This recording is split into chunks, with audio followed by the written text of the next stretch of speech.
بہت کم لوگ جانتے ہیں کہ معروف مصنف، شاعر اور ڈرامہ نگار امجد اسلام امجد کرکٹ کے بہت اچھے کھلاڑی تھے جو فرسٹ کلاس کرکٹ بھی کھیلے تھے، لیکن جب قومی ٹیم میں سلیکشن کا وقت آیا تو میرٹ کا قتل ہوا اور امجد پر ایک طاقتور بیوروکریٹ کی سفارشی بیٹے کو ترجیح دے دی گئی۔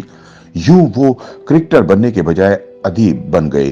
امجد اسلام امجد دراصل اپنی درس گاہ اسلامیہ کالج کی اس کرکٹ ٹیم کے کھلاڑی تھے جنہوں نے گورنمنٹ کالج کی ٹیم کو شکست سے ہمکنار کیا تھا۔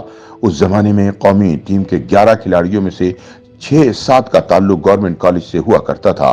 کرکٹ کا سفر آگے بڑھا تو اسلامیہ کالج 12 سال بعد چیمپئن بنا، جس میں امجد اسلام امجد کی کارکردگی بہت عمدہ تھی، مگر ان کی جگہ قومی ٹیم میں ایک بیوروکریٹ کے بیٹے کو منتخب کر لیا گیا اور امجد کو ریزرو کھلاڑیوں میں رکھا گیا، حالانکہ ان کی کارکردگی شاندار تھی۔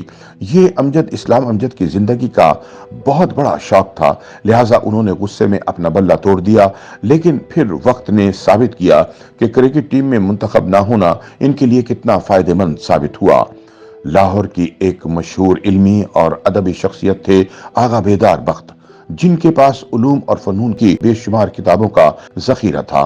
ان کے پڑوس میں ایک بچہ رہتا تھا جسے لکھنے پڑھنے کا بہت شوق تھا، مگر اس کے گھر میں ایک تو تعلیم کا تصور ہی ناپید تھا، دوسرا ان کا خاندانی کام بھی دستکاری اور دکانداری تھا۔ اس بچے کا نام امجد اسلام امجد تھا۔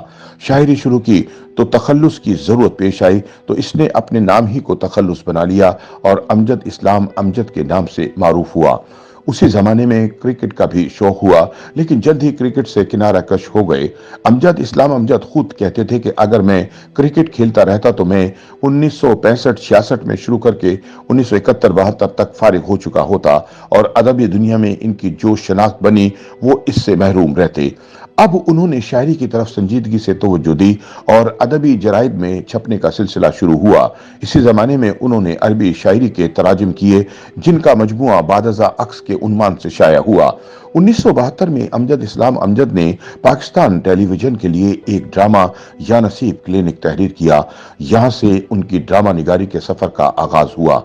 ابتدا میں اکا دکا ڈرامے لکھے اور اردو کے مختلف افسانوں کی ڈرامائی تشکیل کی، مگر جس ڈرامہ سیریل نے انہیں شہرت کے بام عروج تک پہنچایا وہ وارث تھا۔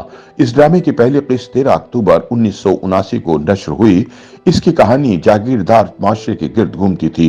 یہ ایک سادہ اور حقیقی کہانی تھی جس کے کردار ہمیشہ چاروں طرف موجود ہیں۔ اس سادہ سی کہانی نے وارث کو پاکستان کا مقبول ترین ڈرامہ سیریل بنا دیا۔ یہ سیریل اس قدر مقبول ہوا کہ یہ عوامی جمہوریہ چین کے قومی نیٹ ورک پر چینی زبان میں ڈب کر کے بھی پیش کیا گیا۔ وارث کے بعد ان کے لکھے ہوئے جو ڈرامہ سیریل ناظرین میں بے حد پسند کیے گئے، ان میں دہلیز، سمندر، دن، وقت، گرہ، بندگی، اگر، اپنے لوگ، رات، ایندھن، زمانہ، شیرازہ اور انکار کے نام سر فہرست رہے۔ ڈراموں کی مقبولیت انہیں فلمی دنیا میں بھی لے گئی۔ انہوں نے چند فلموں کی کہانیاں اور مکالمے بھی تحریر کیے، جن میں قربانی، حق مہر، نجات، چوروں کی بارات، جو ڈر گیا وہ مر گیا، سلاخیں اور امانت شامل ہیں۔ ان ڈراموں اور فلموں کے ساتھ ساتھ امجد اسلام امجد کی شاعری کا سفر بھی جاری رہا۔ ان کا پہلا مجموعہ برزخ تھا جو غزلوں اور نظموں پر مشتمل تھا۔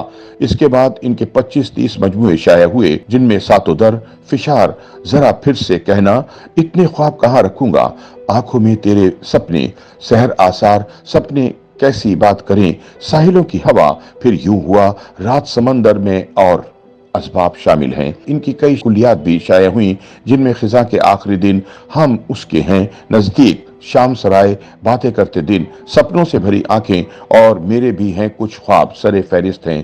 انہوں نے عالمی شاعری کے تراجم بھی کیے۔ ان نظموں کے مجموعے عکس اور کالے لوگوں کی روشن نظمیں کے عنوان سے شائع ہوئے۔ 1970 کی دہائی میں امجد اسلام امجد کی ایک نظم محبت کی ایک نظم نوجوانوں میں بہت مقبول ہوئی اور زندگی بھر امجد اسلام امجد کی پہچان بنی رہی۔ وہ جہاں بھی جاتے ان سے اسی نظم کی فرمائش ہوتی تھی۔ پھر ان کی مقبولیت کا یہ سفر عمر بھر جاری رہا۔ امجد اسلام امجد کا نثری سفر بھی بہت طویل ہے۔ ان کے کئی سفر نامے شائع ہوئے، جن میں شہر در شہر، ریشم ریشم، 7 دن اور چلو جاپان چلتے ہیں سر فہرست ہیں۔ وہ قومی اخبارات میں بھی مستقل کالم نگاری کرتے رہے۔ ان کالموں کے بھی متعدد مجموعے شائع ہوئے۔ ان مجموعوں میں چشم تماشا، کھٹے میٹھے، دیکھتے چلے گئے، نئی آنکھیں پرانے خواب، چھاؤں، تیسرے پہر کی دھوپ،